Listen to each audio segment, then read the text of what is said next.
ನೀವಿನ್ನು ನಿಮ್ಮ ಡೈಮಂಡ್ ಕನ್ನಡ ಟಿವಿಗೆ ಸಬ್ಸ್ಕ್ರೈಬ್ ಆಗಿಲ್ಲವೇ? ಹಾಗಿದ್ದರೆ ಸಬ್ಸ್ಕ್ರೈಬ್ ಬಟನ್ ಮೇಲೆ ಕ್ಲಿಕ್ ಮಾಡಿ ಹಾಗೂ ನಮ್ಮ ಹೊಸ ವಿಡಿಯೋಸ್ ಅಪ್ಲೋಡ್ಗೋಸ್ಕರ ಪಕ್ಕದಲ್ಲಿ ಕಾಣುವ ಬೆಲ್ ಬಟನ್ ಮೇಲೆ ಕ್ಲಿಕ್ ಮಾಡಿ. ನಮ್ಮ ಎಲ್ಲ ವಿಡಿಯೋಸ್ಗಳನ್ನು ಲೈಕ್ ಮಾಡಿ, ಶೇರ್ ಮಾಡಿ ಹಾಗೂ ಕಮೆಂಟ್ ಮಾಡಿ.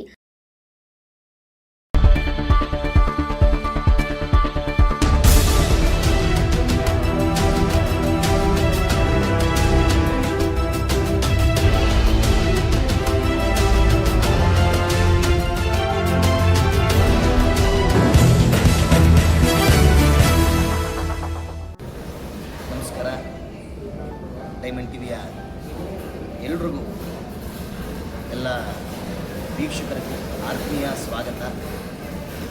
ನಾವು ಹಲವಾರು ಈ ಕೋವಿಡ್ ಟೈಮಲ್ಲಿ ತುಂಬ ಸೇವೆಗಳು ಮಾಡಿದ್ವಿ.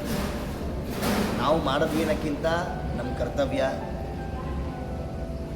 ನಮ್ಮ ಧರ್ಮನಿಷ್ಠೆ, ಒಬ್ಬ ಪುರೋಹಿತನಾಗಿ ಒಂದು ಪುರವನ್ನು ಕಾಯ್ತಕ್ಕಂತಹದ್ದು ನಮ್ಮ ಕರ್ತವ್ಯ. ಹಾಗಾಗಿ ಕೋವಿಡ್ ಟೈಮಿಂದನೂ ನಮ್ಮ ಒಂದು ಸಾಮಾಜಿಕ ಸೇವೆ ಭಗವಂತನ ದಯೆಯಿಂದ ಚೆನ್ನಾಗಿ. ನಾನೊಬ್ಬ ಪುರೋಹಿತ ಆಗಿ ನಾನು ಹೇಳೋದೇನೆಂದರೆ, ಯಾರೂ ಸಹ ಕುಗ್ಗಬೇಡಿ. ಜೀವನದಲ್ಲಿ ಪ್ರತಿಯೊಬ್ಬರಿಗೂ ಕಷ್ಟ ಬರುತ್ತೆ. ಆ ಕಷ್ಟನೇ ನೀವು ಸಾಯೋವರೆಗೂ ತೊಗೊಂಡೋಗಲ್ಲ. 3 ವರ್ಷ ಇರುತ್ತೆ ಜೀವನ. ನೀವು ಸಾಯೋವರೆಗೂ ನಿಮ್ಮ ಕಷ್ಟನೇ ಇರಲ್ಲ. ಪ್ರತಿಯೊಬ್ಬರಿಗೂ ವೇರಿಯೇಷನ್ ಆಗ್ತಾ ಇರುತ್ತೆ. ಹಾಗಾಗಿ ಯಾವತ್ತೂ ತಿಳ್ಕೊಳ್ಳಿ, ಯಾರ ಮಾತಕ್ಕೂ ಕಿವಿ ಕೊಡಬೇಡಿ. ಬೇರೆಯವ್ರಿಗೋಸ್ಕರ ನೀವು ಬದುಕಬೇಡಿ. ನಿಮ್ಮ ಸಂತೋಷ, ನಿಮ್ಮ ಭಗವಂತ ಯಾವ ಥರ ಸೂಚನೆ ಕೊಡ್ತಾ ನೀವು ಹೆಂಗಿರಬೇಕು ಅದನ್ನು ನೀವು ಬದುಕಿ ಚೆನ್ನಾಗಿ. ಬೇರೆಯವ್ರಿಗೋಸ್ಕರ ನಾವು ಬದುಕಬೇಕು, ಯಾರನ್ನು ಮೆಚ್ಚಿಸಬೇಕು ಅನ್ನೋ ಉದ್ದೇಶಪೂರ್ವಕವಾಗಿ ಯಾರೂ ಸಹ ಹೋಗಬೇಡಿ. ಇವತ್ತಿನ ಯುವಕರಿಗೆ ಏನು ಹೇಳೋಕ್ಕೆ ಇಷ್ಟಪಡ್ತೀನಿ ಅಂದರೆ, ಜೀವನ ಅನ್ನೋದು ಏನು ಅಂದ್ಕೊಂಡ್ಬಿಟ್ಟಿದ್ದಾರೆ ಅಂದರೆ, ಆರಾಮಾಗಿ ಶೋಕಿ ಮಾಡಿದ್ರೆ ಜೀವನ ಸಿಕ್ಬಿಡುತ್ತೆ ಅಂತ ಅಂದ್ಕೊಂಡಿದ್ದಾರೆ. ದಯವಿಟ್ಟು ಜೀವನ ಅದಲ್ಲ, ಅದು ತಾತ್ಕಾಲಿಕ. ಜೀವನ ಅಂದರೆ ತುಂಬ ಅದ್ಭುತವಾಗಿರುತ್ತೆ, ತುಂಬ ಕಷ್ಟ ಇರುತ್ತೆ. ಆ ಕಷ್ಟದ ಜೊತೆ ಸುಖನೂ ಇರುತ್ತೆ. ಹಾಗಾಗಿ ಎಲ್ಲರೂ ಪರಿಪೂರ್ಣವಾಗಿ ಸ್ಪಿರಿಚುಯಾಲಿಟಿ, ಆಧ್ಯಾತ್ಮಿಕವಾಗಿ, ಧಾರ್ಮಿಕವಾಗಿ ಪೂಜೆ ಪುನಸ್ಕಾರ, ಜನರನ್ನು. ಓಕೆ, ಹೇಗನ್ನಿಸೋದು ಗುರುಗಳೇ ನಿಮಗೆ ಈ ಒಂದು ಕಾರ್ಯಕ್ರಮಗಳೆಲ್ಲ ಮಾಡ್ಕೊಂಡು ಬಂದಿದ್ದೀರಿ? ಎಲ್ಲೋ ಒಂದು ಕಡೆ ಈ ಫೀಲ್ಡ್ಗೆ ಬರೋದಕ್ಕೆ ಕಾರಣ ಯಾರು ಗುರುಗಳೇ? ನೋಡಿ, ನನ್ನ ಪ್ರಚಾರ ಆಗಬೇಕು ಅಂತ ಬಂದಿಲ್ಲ. ಅದಾದಮೇಲೆ ನನಗೇನೋ ತೃಪ್ತಿ ಇಲ್ಲ. ಇನ್ನೂ ನಾನೇನು ದೊಡ್ಡ ಸೇವೆ ಮಾಡಿದೆ ಸತ್ಯವಾಗೂ ನನಗೆ ತೃಪ್ತಿ ಇಲ್ಲ.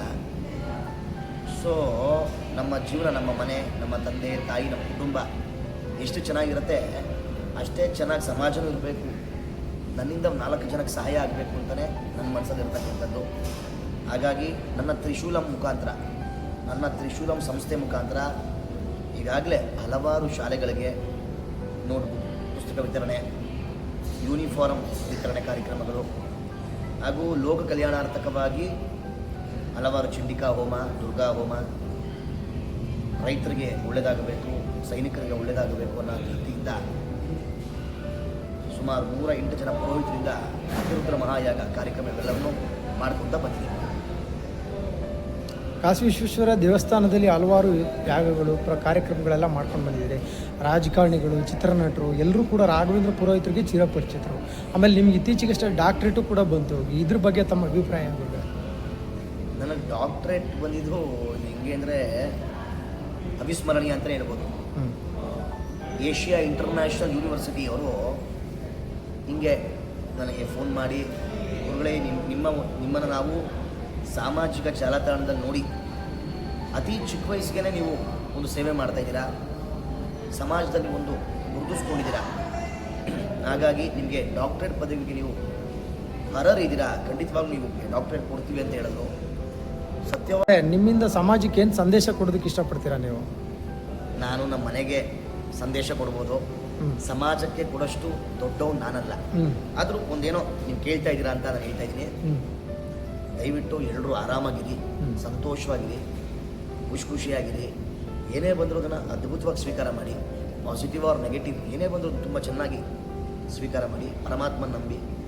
ಕಷ್ಟ ಬಂದಾಗ ಮಾತ್ರ ದೇವರ ಹತ್ರ ಹೋಗ್ಬೇಡಿ. ಕಷ್ಟ ಸುಖ ಯಾವುದೇ ಇದ್ದರೂ ನೀವೆಲ್ಲರೂ ಪರಮಾತ್ಮನ ನಂಬಿ, ತಂದೆ ತಾಯಿ ನಂಬಿ, ಅಪ್ಪ ಅಮ್ಮನ ಚೆನ್ನಾಗಿ ನೋಡ್ಕೊಳ್ಳಿ ಅಂತ ಹೇಳಕ್ಕೆ ಇಷ್ಟಪಡ್ತೀನಿ.